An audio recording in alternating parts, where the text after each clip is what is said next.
Bismillahirrahmanirrahim. Assalamualaikum warahmatullahi wabarakatuh.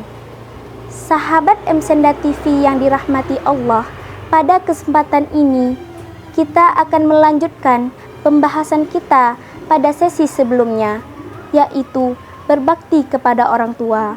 Sahabat Msenda TV yang dirahmati Allah, berbakti kepada orang tua juga melibatkan hubungan keluarga yang baik. Kita harus saling menghormati, mendengarkan, dan memahami pendapat orang tua kita. Menghabiskan waktu berkualitas bersama mereka, membantu mereka dalam kesulitan, serta memaafkan dan melupakan kesalahan mereka juga bagian dari berbakti kepada orang tua. Namun, terkadang kita menghadapi situasi yang menantang dalam berinteraksi dengan orang tua kita. Dalam hal ini, kesabaran dan pengampunan sangatlah penting. Sebagai seorang muslim, kita harus belajar untuk bersabar dan mencoba memahami sudut pandang orang tua kita. Dan jangan biarkan perbedaan pendapat atau situasi sulit menghalangi kita untuk tetap berbakti dan menghormati mereka. Sahabat Msenda TV yang dirahmati Allah, marilah kita ambil contoh teladan Rasulullah SAW. Beliau adalah contoh yang terbaik dalam berbakti kepada orang tua. Rasulullah SAW sangat menghormati dan mencintai orang tua beliau.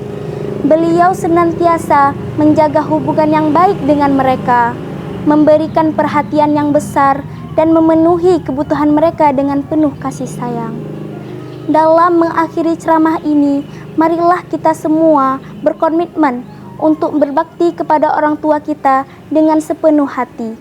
Maka kita jadikanlah berbakti kepada orang tua sebagai ibadah yang istimewa, karena di dalamnya terdapat keberkahan dan kebaikan.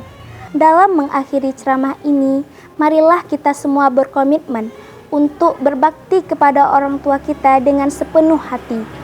Maka kita jadikanlah berbakti kepada orang tua sebagai ibadah yang istimewa, karena di dalamnya terdapat keberkahan dan kebaikan. Semoga Allah Subhanahu wa Ta'ala memberikan taufik dan hidayahnya kepada kita semua dalam menjalankan kewajiban ini.